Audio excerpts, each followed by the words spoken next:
Hi, everyone, and welcome to the Power BI and Fabric User Group meeting for July.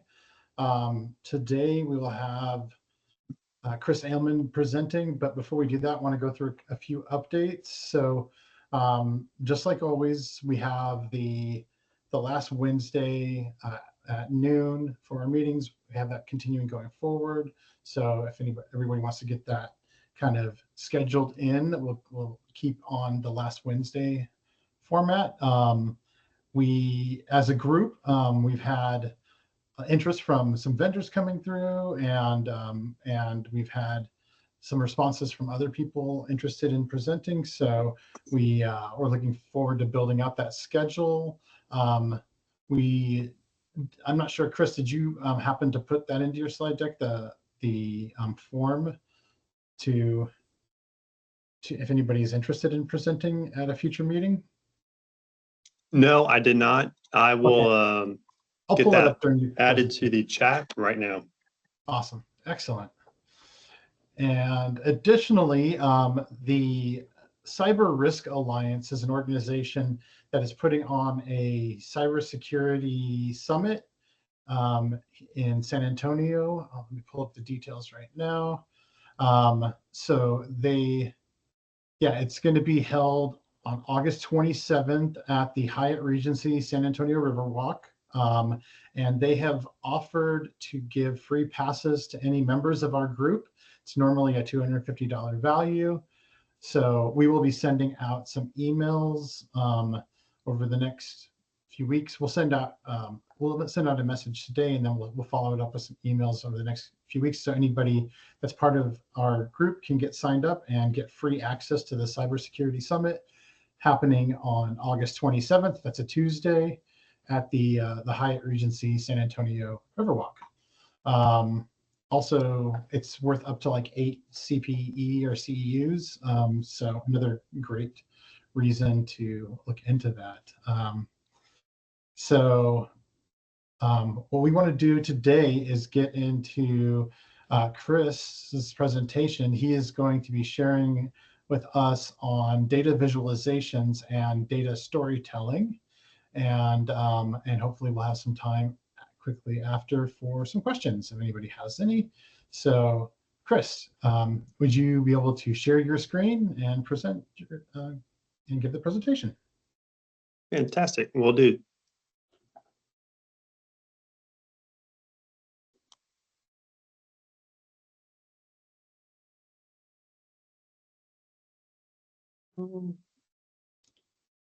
And just so everyone's familiar, if you haven't been on before, Chris is a member of our board, and he is also the head of data analytics at GVEC, right? GVEC?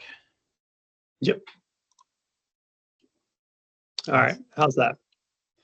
Oh, wrong screen. Well, we're seeing the slide, but for some reason it's coming through kind of small. Maybe I need to change my view. No, that's probably me. It's on my multi-monitor is just not cooperating. Okay. Let's see. Stop sharing that. You'd think by now we'd have these bugs in our flow there. Figure it out. Okay, let's.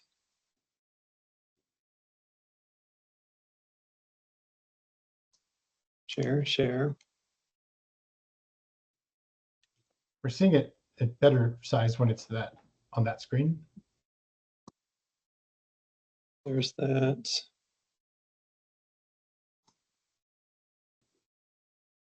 And presenter mode's not working. All right, let me just take the second monitor off. Okay.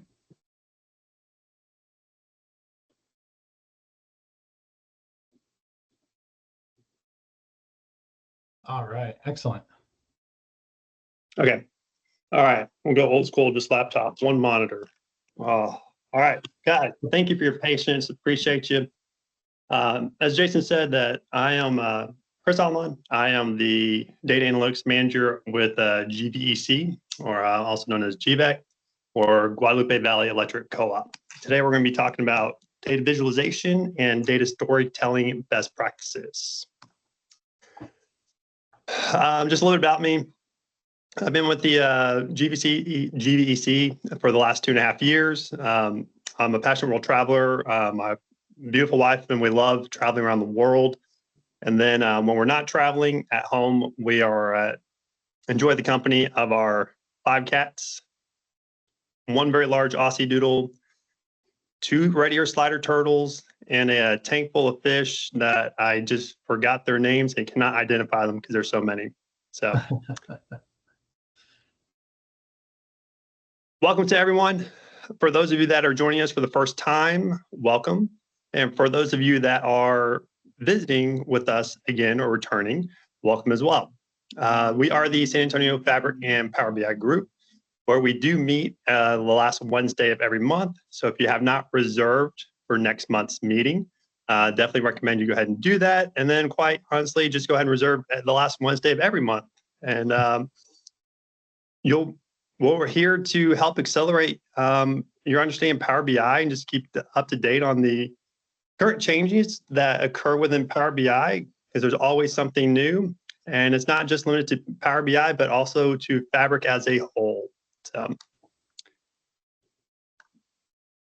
today's agenda, we're going to cover a wide variety of topics related to data visualization. We're going to start off with bad graphs, and bad graphs are everywhere. And then we're going to move on to how to storyboard and why you should do it. Clutter is your enemy. Pre-attentive attributes. The effective use of color and contrast. And then also provide additional resources for data visualization that I personally have found useful and that we use over here. All right, key takeaways. There are 3 key takeaways. Fundamentals of data visualization, learn to declutter visuals, use color effectively, and understand the importance of contrast. Enhance communication with storyboarding. Improve the communication process by establishing a structure through storyboarding, ensuring your message is clear and well organized. And then visual makeovers. How to apply best practices to redesign and enhance existing visuals for improved clarity. And you'll see a lot of that throughout the presentation. Today's presentation is going to be based heavily off of Cole Nussenbaumer, NAFLIC. This is the book that I highly recommend. It has been a fantastic resource for us, and we've implemented a lot of her suggestions and her a lot of her practices with data visualization. Her website is storytellingwithdata.com. She has numerous workshops and presentations. And then who is she and why is she such a big deal? She has worked for Google in the people analytics and department, which is their human resources department, where she actually created this different workshops revolving around data visualization and best practices. And then she ended up striking out on her own, and now she's got her own company. So I'm not saying that this is a must for her going out and buy all her resources. This is just a shout out that we are using a lot of her resources or a lot of material from this book. And that it is a great amount of wealth of knowledge around data visualization. Okay, so bad graphs. Bad graphs are everywhere. And just do a simple Google search. You'll see that they are just downright, some of them are just awful. You don't know what story they're trying to convey, what they look like, how to read or what labels to look at, which label to look at. Colors are overwhelming. There's just a lot going on. And sometimes a lot of times there's no way around it. And this one in particular, I always love this one. I've seen this one. We've used the the line charts where you have the squiggly lines and the data points for every single data point possible, and all the numbers get squinched together, and it makes no sense. It's a smorgasbord, and it's just a ton of things going on, and you just don't know where to look at or even how to use it. And we are just as guilty as using this. However, we have learned that there is a better way. So just a little bit of brief background. Naturally, we're not good at storytelling with data. In school, we learned to put words together. In English class, and then in math, we make sense of numbers. However, it's rare that the two are paired together. No one really teaches how to tell the stories with numbers, and that's what today's presentation is about. Typically, your analytical roles have quantitative backgrounds that suit them well. There's formal training designed to help them when it comes to the communication of analysis. Oh, that's actually the next slide. Sorry, I got that off. Okay, so pretty much anyone can put some data into a graphing application.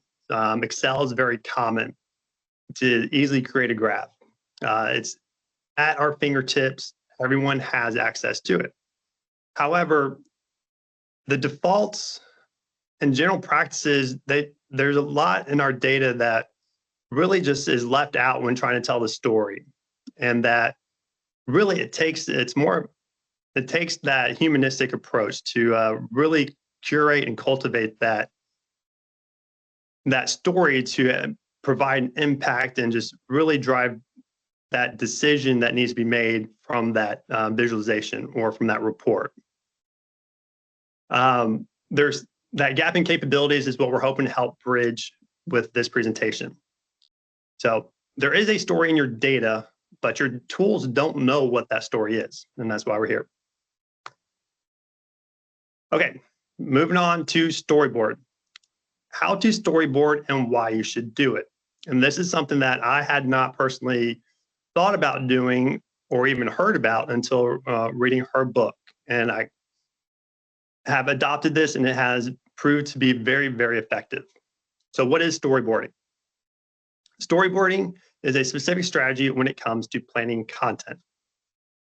It ensures communication of your craft is on point. It establishes structure. It is a visual outline, and it is highly recommended to start low tech.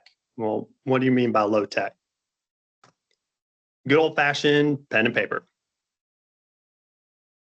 Whiteboard, dry erase, not your tool that you're using. Sticky notes are a fantastic tool to use because you can write down your ideas on each sticky note. And then as you go through what you're trying to accomplish or what message you're trying to convey, you can move your sticky notes around. You can change things, put them in different order. If you're working on a report, you can start using sticky notes with your visuals and place your visuals on they're designing the layout of your report. Odds are your first iteration is not going to be what your final report looks like. This will help eliminate a lot of time spent on designing your report and then having to redo things that you may not have caught early on. And the storyboarding will help minimize that. So some additional benefits of storyboarding is that it avoids unnecessary attachment and work by starting low tech.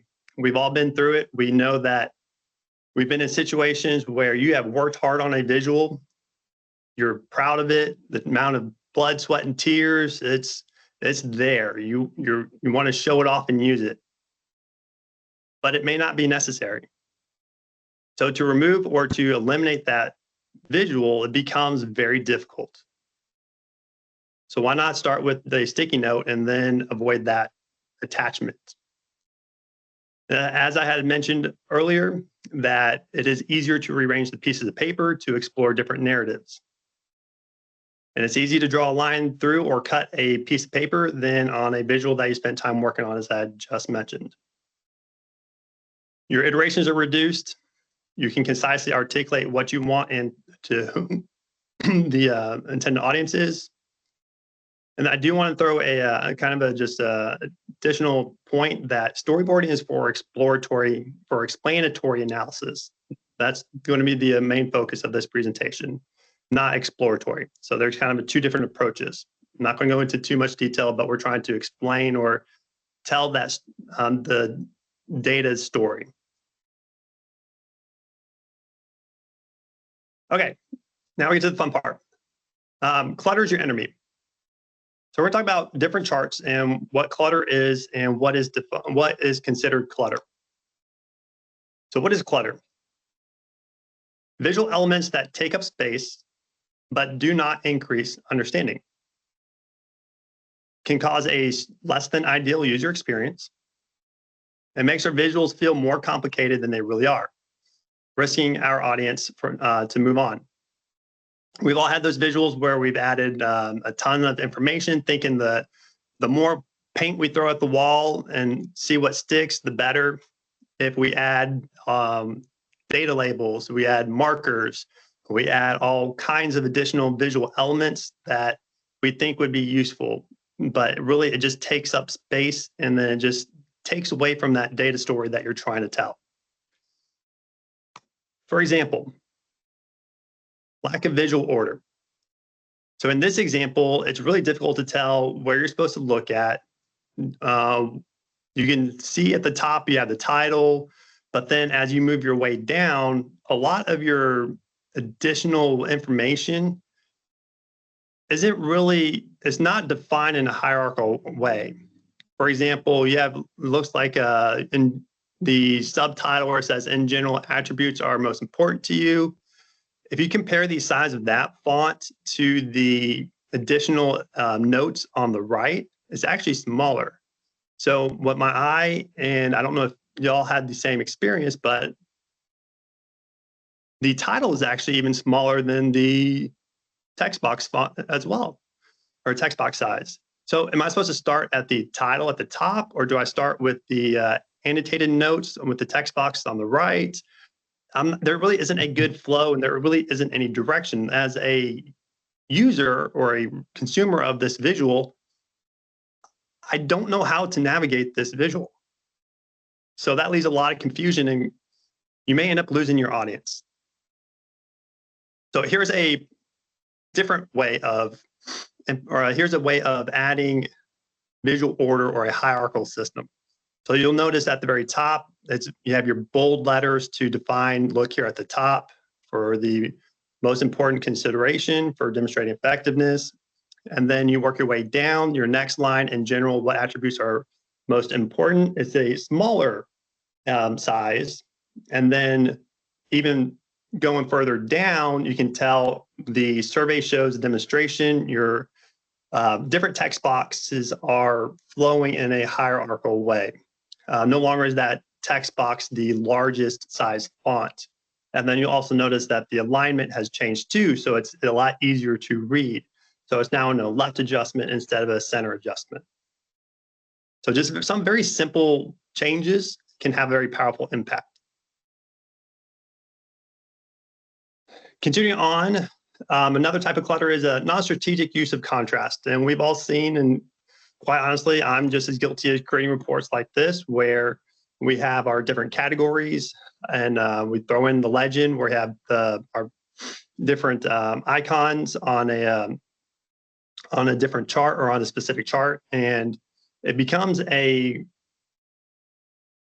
very crowded visual. If I were to ask you to point out competitor A, looking at the legend, it is a triangle, but that triangle gets lost in the visual. You really have to hunt for it. So here's a different way of showing that same information to make it a lot more digestible.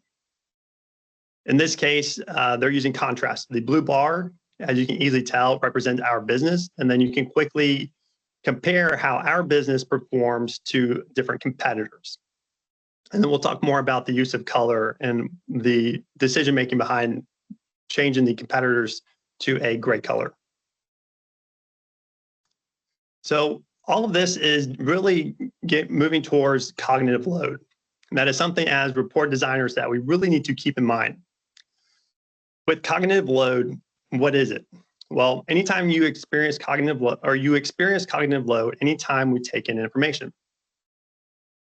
It can be thought of as a mental effort that's required to learn new information. As you're looking at that visual, for example, this one, the amount of time you're taking to figure out what that visual is trying to convey or how to read it, or even just what's going on, that's the cognitive load that we're currently experiencing and we want to avoid. So as designers, let's be smart about how we use our audience's brain power. Think of it this way: we ask a computer to do work, we rely on the computer's processing power. So we ask our audience to do work, and we're leveraging their mental processes when they're looking at our visuals.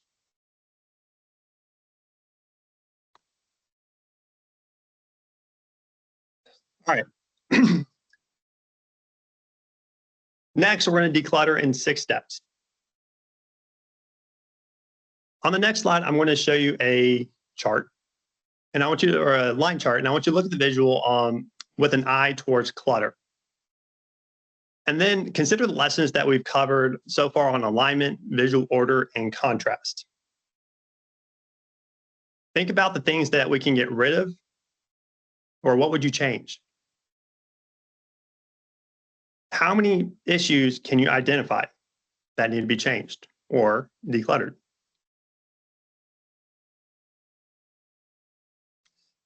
And I want to take a moment and pause. This is the chart that we're about to declutter.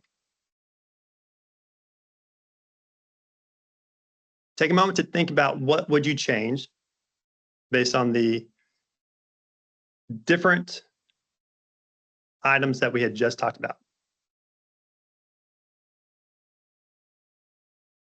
And it's not that bad of a looking chart. There are certainly worse ones out there.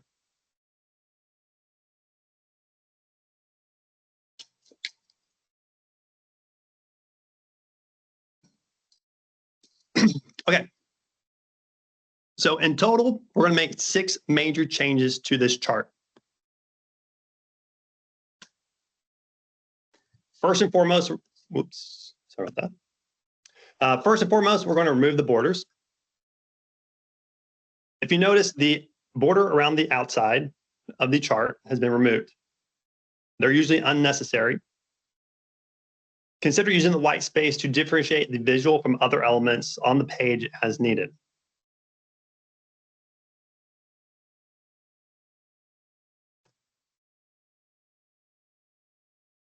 Next, we're going to remove grid lines. Now, this may be a sticky issue, depending on who your audience is. This is something that you're going to have to keep in mind. Is a grid line a necessary requirement? Is that a deal breaker? Is that something that your consumers expect to see and are reliant upon? That's something that you're going to have to work through and navigate through those waters. If it is something that they require or they're just used to seeing, there are ways to still show the grid line, such as pushing them to the background, make those grid lines thinner, and then color it a light gray.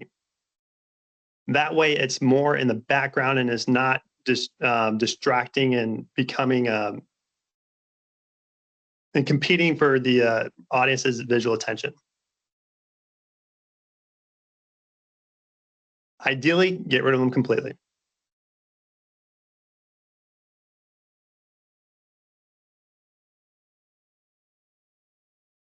Next, data markers. Again, data markers may be kind of a gray area. If you can remove the data markers, then remove them. There's no need to have every single data point with a data marker. Or if you do use data markers, use them strategically to highlight or bring forward attention to a specific data point that may require action or change.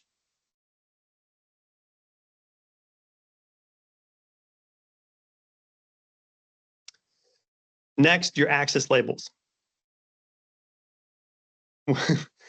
This one always gets me, and this is when I first started in data analytics. I've labeled, you label everything. That's what you're taught. But think about it from perspective of January, February, March, April, May. We all know that those are dates. So why are we labeling our x-axis as dates? Now your y-axis, the 300, 250, 200, that one, depending on what the situation is, would be an appropriate time to label your axis to show the different units. In this case, the title, which got cut off, will describe what that unit is. And then also the trailing zeros. These zeros on the y-axis have been removed, so it's no longer 300.00. It's no longer 250.00. It's now just 300, 250. That's just additional information that's not needed. Another point I want to make another point I want to make is your x-axis. From a visual standpoint, it's best to abbreviate them and make them horizontal, so that, or abbreviate your labels and so that they fit horizontally. In this case, we're using months, so we're using the January, February, March 3-letter abbreviation. If you're using different category names, if there's an opportunity to abbreviate them, to have your labels fit horizontally from an aesthetic standpoint and from a consumer view, and it looks a lot better. It's a lot easier to interpret.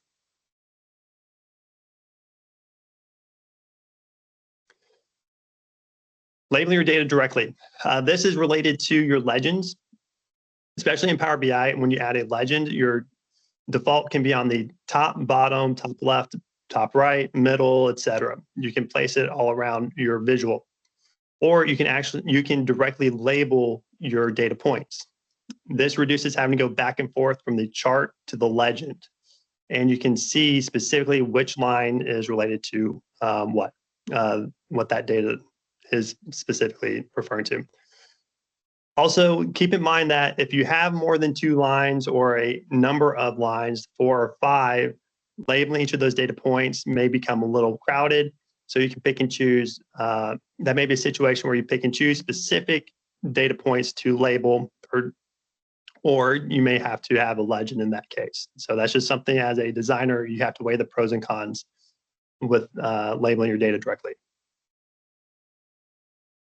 In this case, we have 2 lines, so we can definitely label them directly. And then on top of, or continuing with labels, we're going to go ahead and label or leverage consistent color so that the labels themselves match the same line that they are referring to. In this case, the blue line is received and the red line is processed. There is no confusion of which line is which. And that just makes it so much easier on the consumer or your reader, your audience. They have no question about what line is which. So all in all, those were the 6 steps that we took to declutter the visual. If you take a look at the original chart on the left and compare it to the chart on the right, you'll see that there's a dramatic difference. And going back to what we talked about with the cognitive load, think about, as you look at these graphs, how much cognitive load or mental resources are you using to interpret or read the graph on the left, the original, versus the graph on the right, the makeover. There's a considerable amount of difference in the amount of information that is needing to be processed to interpret the graph. All right, so that covers decluttering. Are there any questions so far about what we have covered?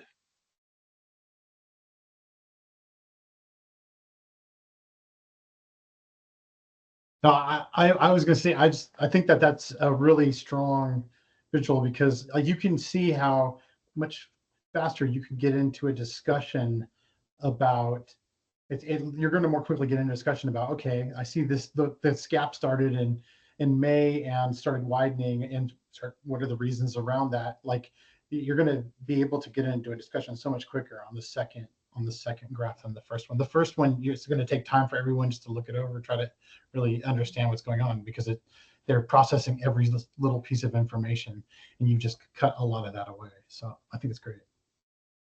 Yeah, and actually, Jason, you touched on your point. The original exercise with this, or a story that this chart's trying to explain, excuse me, is trying to make a case that they need more, a company needs more help processing their orders. because they had lost someone or they had lost staff, but they never replaced them. And so this is an opportunity to show the difference that that one staff member has, or the impact of losing that one staff member when compared to receiving the processes or the service orders that were received versus the ones that were processed. And if you could probably take a guess that in July, it looks like that's when we probably lost that person. Or actually, I think it was May, and then they were able to keep up, and then finally they just couldn't keep up anymore. So good point. So thank you. You had people pitching in to fill the gap, and then it just continued. So they just kept on. Mm-hmm. So they were trying to make the argument that they need additional help. And that's what the action is for this chart. Patrick shared in the chat, he said, could it say volume received for clarity and volume processed? I think he's kind of addressing the idea that the one thing that I think went missing and probably would be just part of the general presentation or the context would be that this is about tickets, or it's about volume of tickets. So. Yes, and Patrick, that's actually a good catch. The title has been cut off, which adds that additional context. Yeah. Awesome. All right, fantastic. Okay, moving on. Pre-attentive attributes. What are those? Well, I'm going to really not give you a definition yet. I'm going to give you more of a demonstration. Okay, looking at the visual or the collection of numbers on the right, take a moment and count the threes. How many do you see? And then take note of the mental effort you're exerting while trying to answer this question.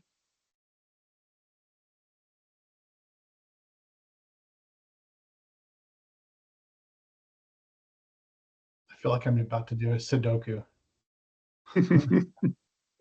That's the point. All right, hope you had enough time. In total, there are 6 threes. There were no visual cues to help you to reach the conclusion. You had to go through each number. Everyone had different strategies of going through the different numbers one at a time or in groups. It's a challenging exercise. Now, what if we made one single change? How about now? How much mental effort did you have to use to count the number of threes? Much less. Absolutely. So notice how much it was easier and how much faster it was to identify the number 3. The pre-attentive attribute is of an intensity of color. In this case, makes the threes the one thing that stands out that is distinct from the rest. And that's what pre-attentive attributes are. Our brains quick to pick up on these cues without having to dedicate any conscious thought to it. We just do it automatically. Before we even realize it, our brains already pick up on those cues. Then we can then leverage those pre-attentive attributes strategically to help enable our audience to see what we want them to see before they even know they're seeing it. So note the different pre-attentive attributes that are used on this slide, such as the color of the text, it's bold, and then it's also italicized.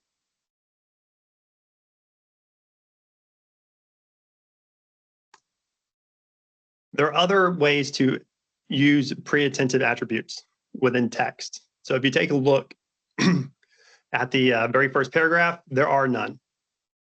And then as you go through the different paragraphs, working our way from top to bottom across, for bold, you can see the "what are we doing well" stands out the most, similar to what we did in the previous slide. And then color. Without even looking at that paragraph, you immediately your eyes gravitate towards these products are clearly the best in the class. And then italics, size, and then separate spatially or white space. So those are all different ways we can draw attention to specific needs or specific areas of a visual that we need to draw attention to. And then in addition, we have the Gestalt principles.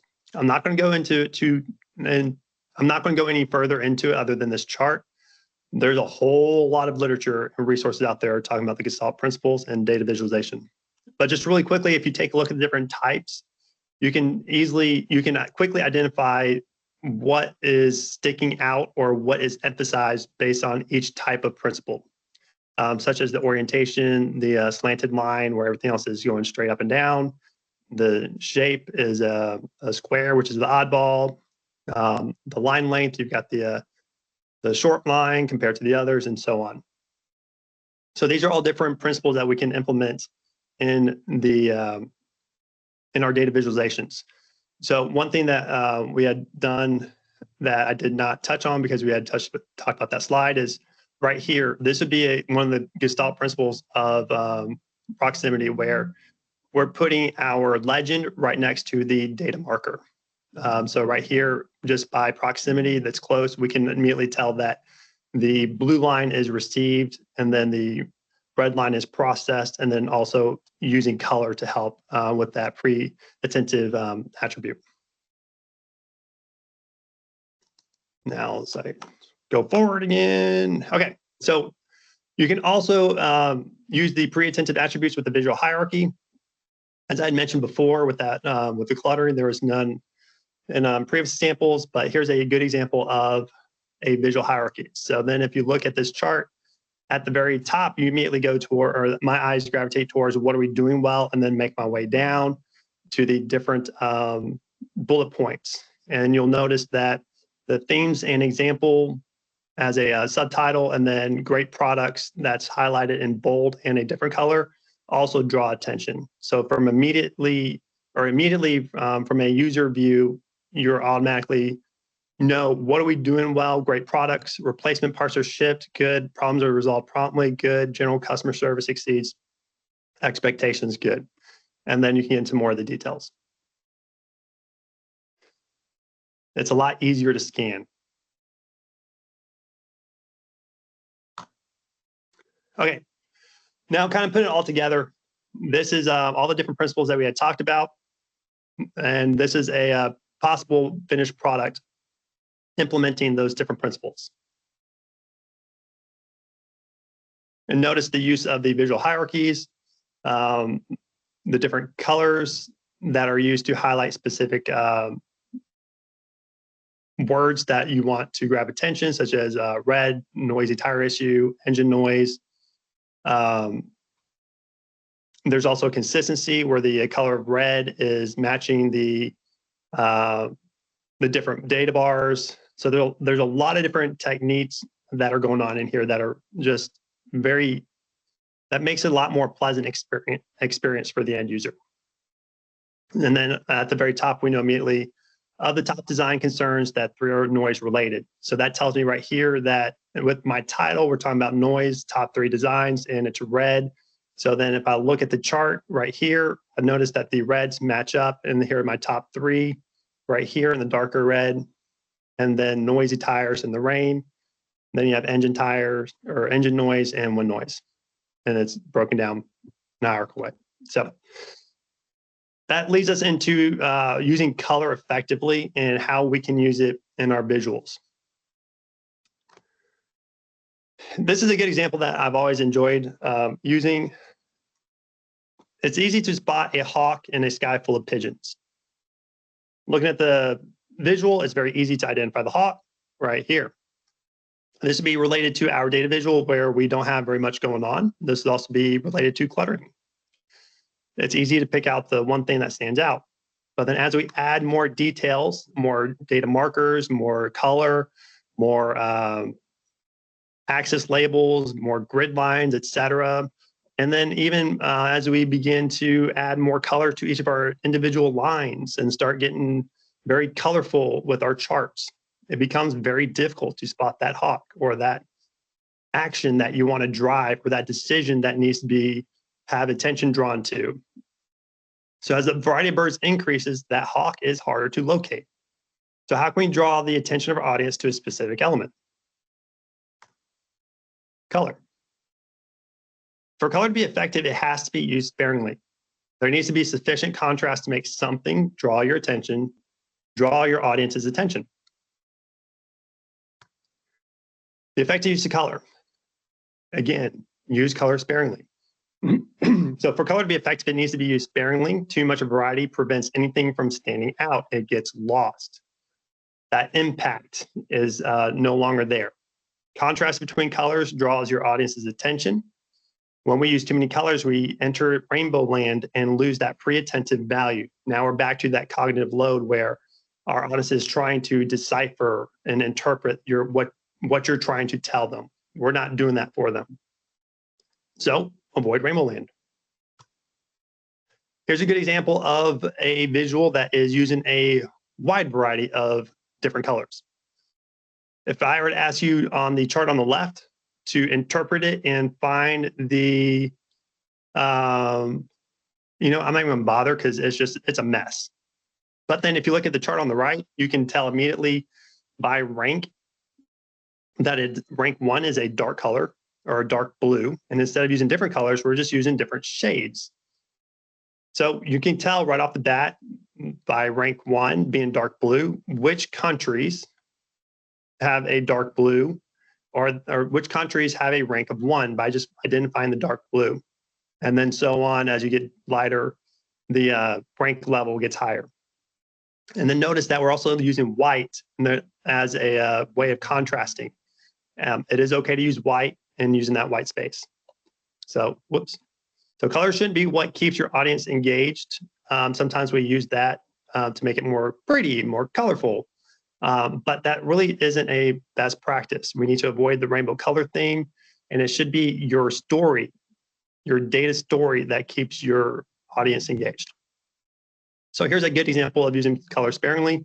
And Patrick, you had mentioned about the titles or adding more context. And this is the example of, here's the title right here, the new client tier share. And then instead of having a legend in this case, or using labeling your data bars directly, they're using the colors to relate what the data bar means. So from off the get-go, we know that as the subtitle, the percent of total accounts, light blue. So we know immediately light blue is our accounts versus revenue, which is dark blue.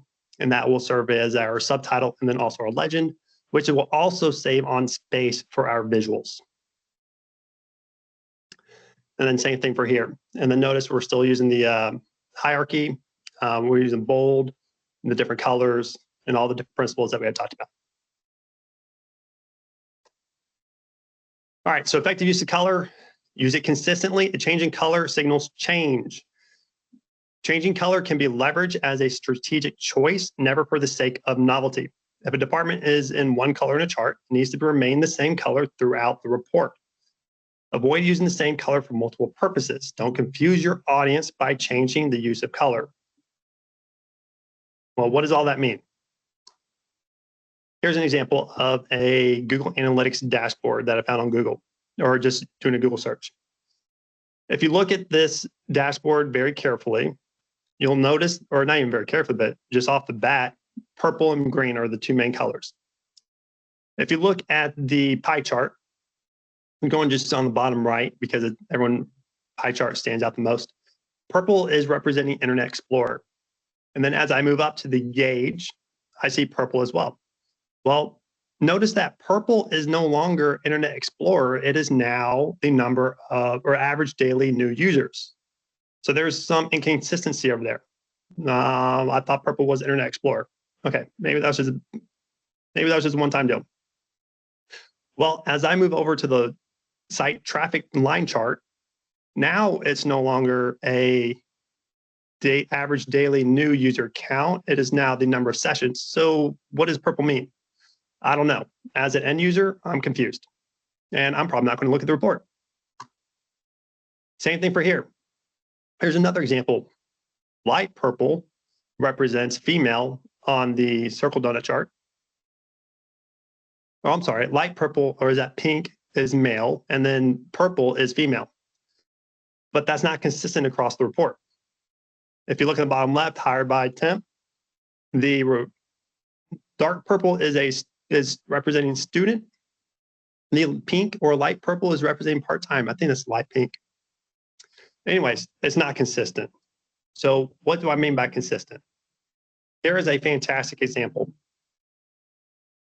Looking at blue across all of the visuals, blue represents the same thing, Facebook. Yellow represents the same thing, Instagram.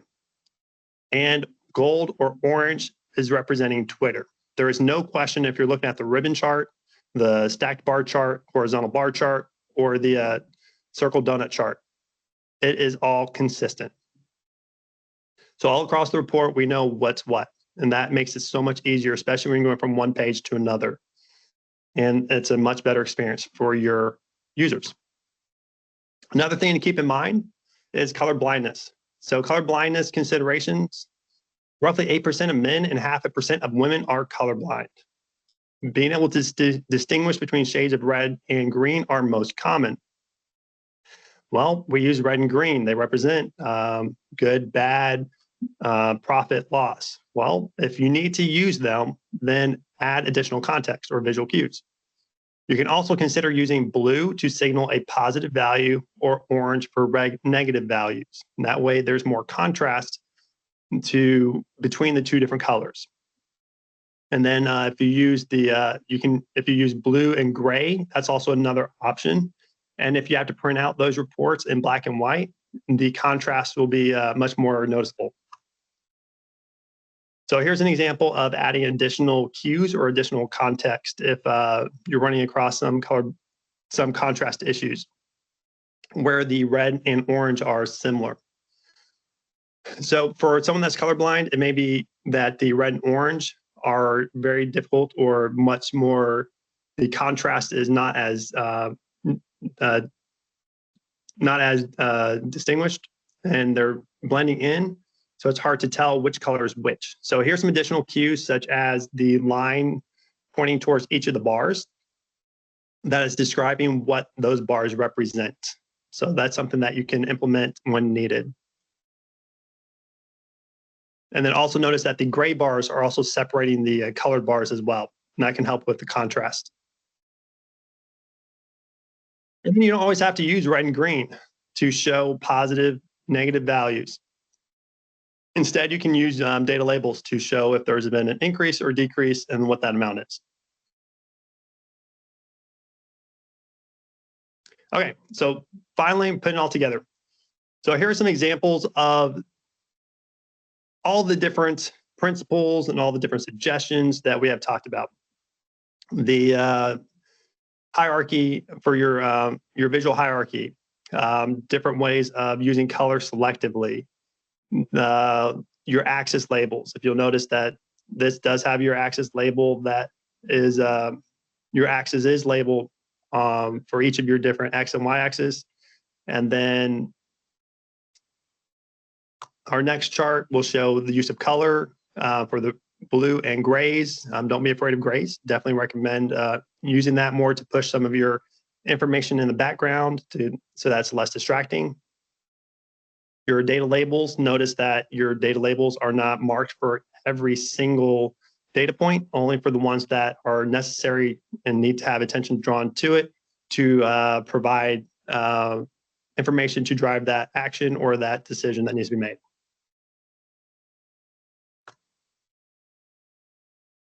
And there's another example right here.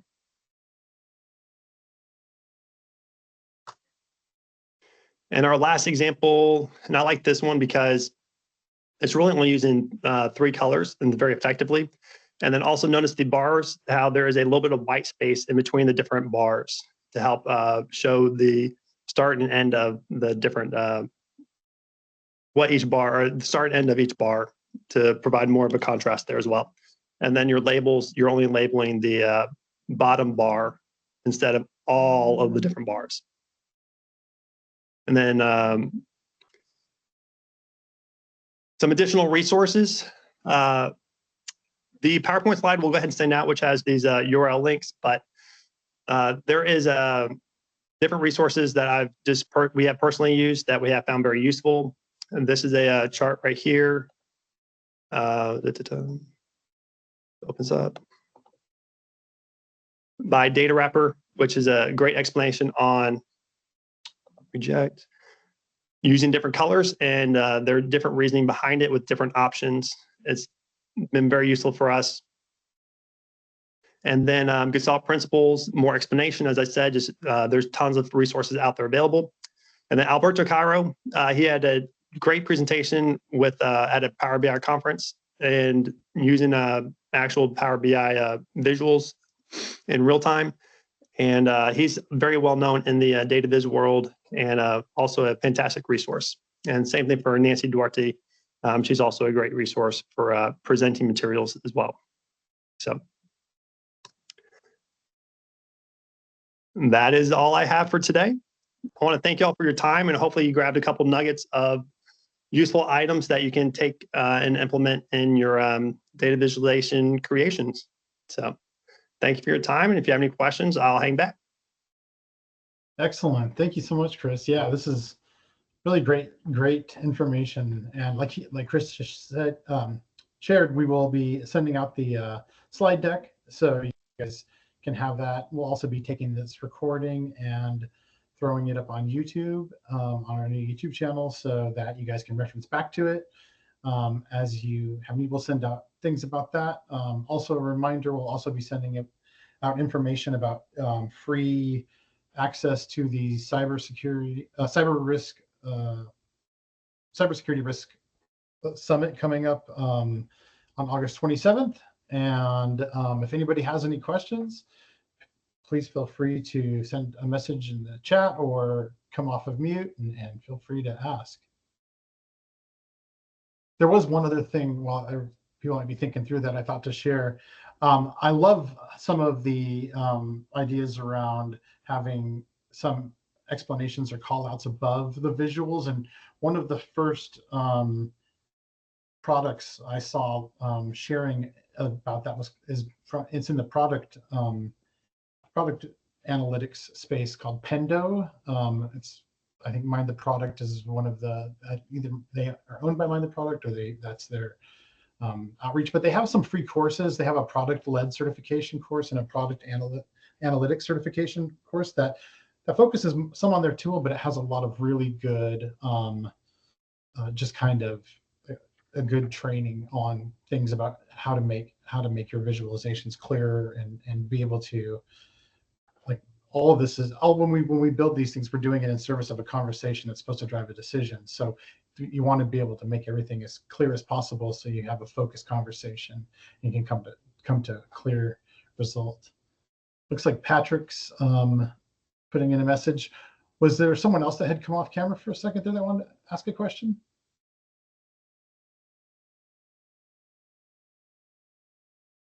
Yeah, Patrick, that's very true. Less is more.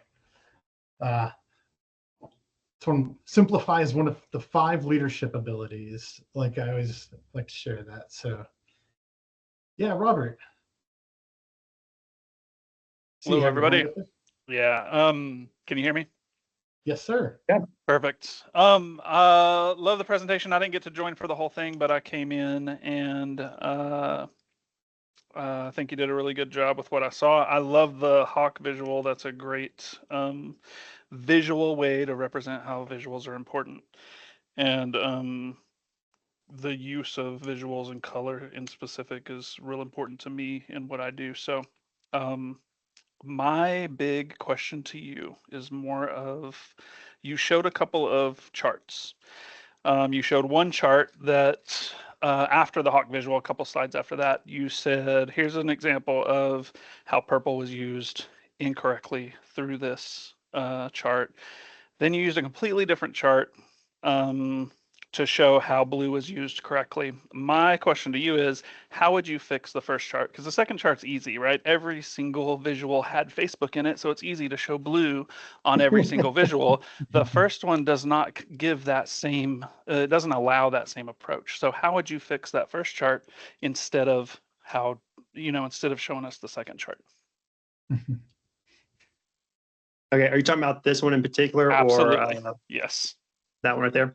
You know, that's a good question. That's where I'm gonna give the cop out answer. It depends. What you could do, really, what I probably would do is implement using different shades, depending on what visual I'm working with.